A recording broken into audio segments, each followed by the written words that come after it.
رجعت لكم من بعد غيبة طويلة كتير، شهرين كاملين. وكنت أنا قناتي أساسا بلشتها جديد يعني، فكان هذا الشيء كتير سيء بالنسبة لإلي، بس إنه حصلت معي ظروف. سلام يا حلوين يا أمورين، شو أخباركم؟ اشتقت لكم كتير.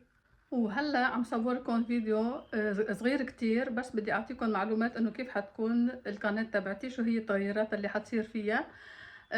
لأنه حتصير القناة أحلى بكتير من الأول. قررت إني حصير نزل لكم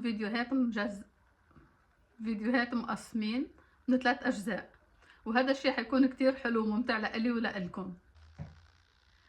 الفقرة الأولى من كل فيديو راح تكون فقرة النصيحة، نصيحة حلوة وسريعة.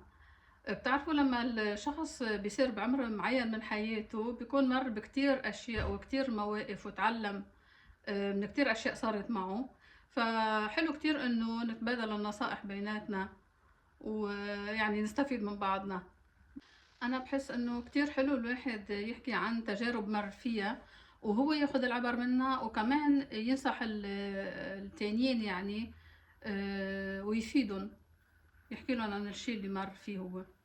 والفقرة التانية من كل فيديو حتكون فقرة كتير مهضومة وحلوة، وهي حتكون موقف مهضوم صار معي.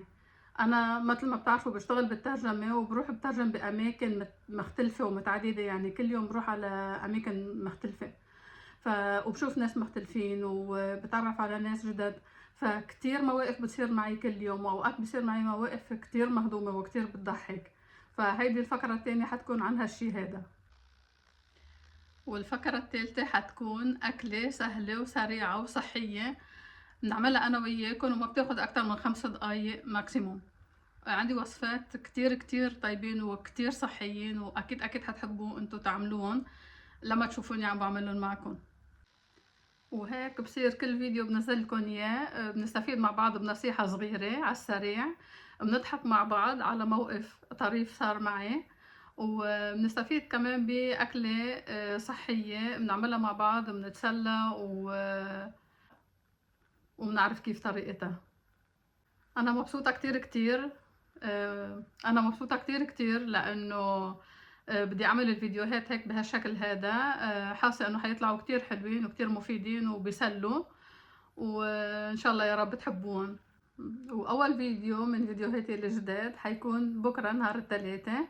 بتمنى إنه تشوفوا ويعجبكم وتعملوا لايك، وبحبكم كتير وبشوفكم بالفيديو الجاي.